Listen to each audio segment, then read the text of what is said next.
Hello everyone, আজকে যাচ্ছি আমার বেস্ট ফ্রেন্ড সঙ্গীতার সাথে দেখা করতে। তো একটু দেরি হয়েছিল দেখে ওই আমার বাড়িতে চলে আসলো, আমাদের অনেক দিনই দেখা হয় না।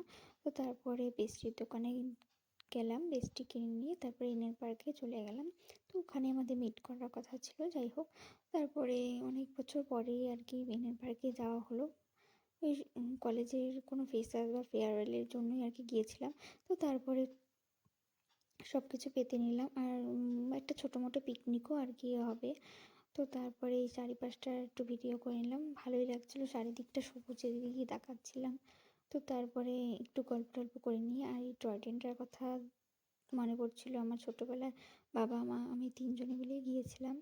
তো যাই হোক, তো তারপরে এখানে আমরা দুজন অনেক গল্প করে নিলাম, তারপরে একটু চিপস খেয়ে নিলাম। চিপস খেতে খেতে অনেক গল্প করছিলাম।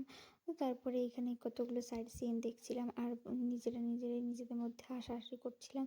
তারপরে ভাবলাম চলো এবার লাঞ্চটা করাই যাক। তারপরে লাঞ্চ করে নিলাম। লাঞ্চে ছিল চিকেন আর ফ্রাইড রাইস। তো তারপরে লাঞ্চ করতে করতেও গল্প করলাম। আমাদের এই পেস্ট্রিটা খাওয়া হয়নি, তো দেখো সঙ্গীতার হাতে আছে, ওটা নিয়ে ঘুরছিলাম। তো তারপরে ভাবলাম ওটা খেয়ে নিই, নাহলে ফটো তুলতে অসুবিধা হবে।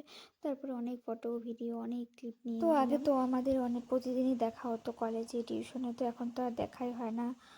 তো ওটাই আমরা আর কি গল্প করতে করতে যাচ্ছিলাম যে আগে তো কি সুন্দর আমাদের প্রতিদিন দেখা হতো, এখন দেখাই হয় না।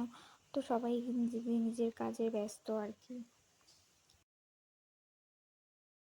আমাদের হচ্ছে অনেক অনেক দিনের প্ল্যান আর কি সাকসেস হলো। অনেকদিন পর আমাদের মিট হলো।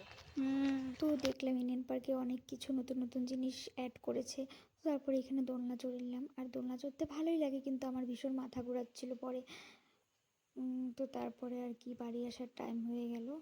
তো এখানে ভালোই মজা করলাম, সারা দিনটা ভালোই খুব কাটলো। তো বাই বাই, টাটা।